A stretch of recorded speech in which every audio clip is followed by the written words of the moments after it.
Hello everyone. This time I'm going to paint a bull moose. This is the one that's on display in Cabela's in Post Falls, Idaho. There it is, the reference photograph. And so let's dive in and do our sketching.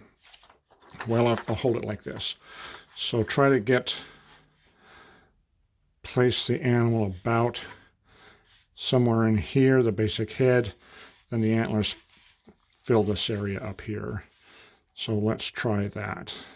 There we go, we got them basically sketched in.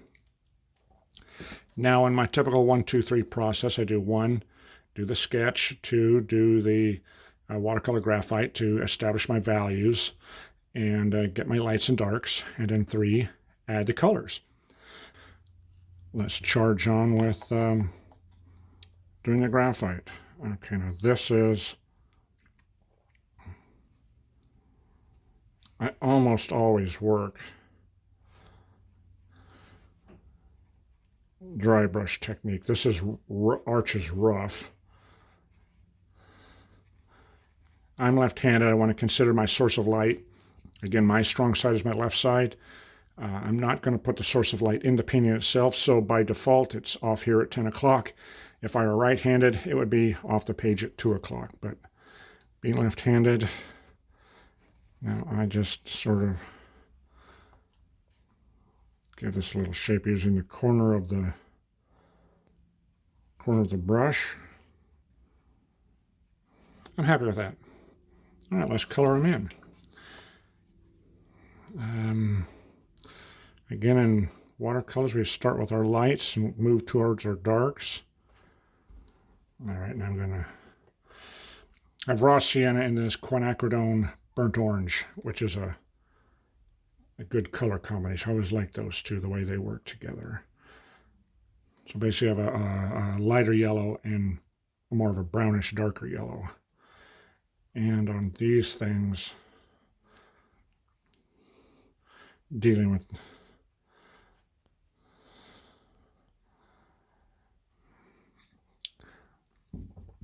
okay, there he mostly is. Now I'll use little highlights with my cerulean blue. A lot of times I'll do this. I'll add a cerulean and cobalt. I love that those two go together well. So I'll darken him a little bit here. And the nostril area.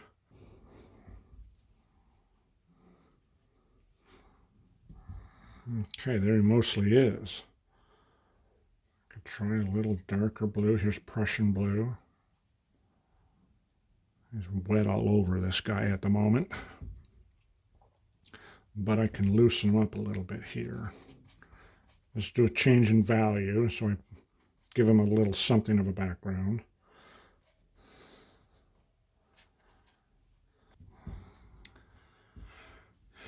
There we go, sort of a fast and loose bull moose.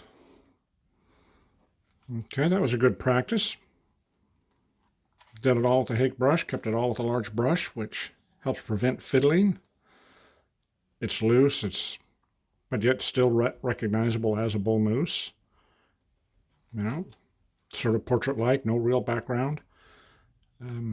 Loose and impressionistic. All right, that's what I'm trying to do. I like that. That was the goal, and I think I accomplished it. So thank you very much, everyone. Please subscribe, and I will share more in upcoming videos, and hit the like button as well, and we'll see you again soon. Thank you. Bye-bye.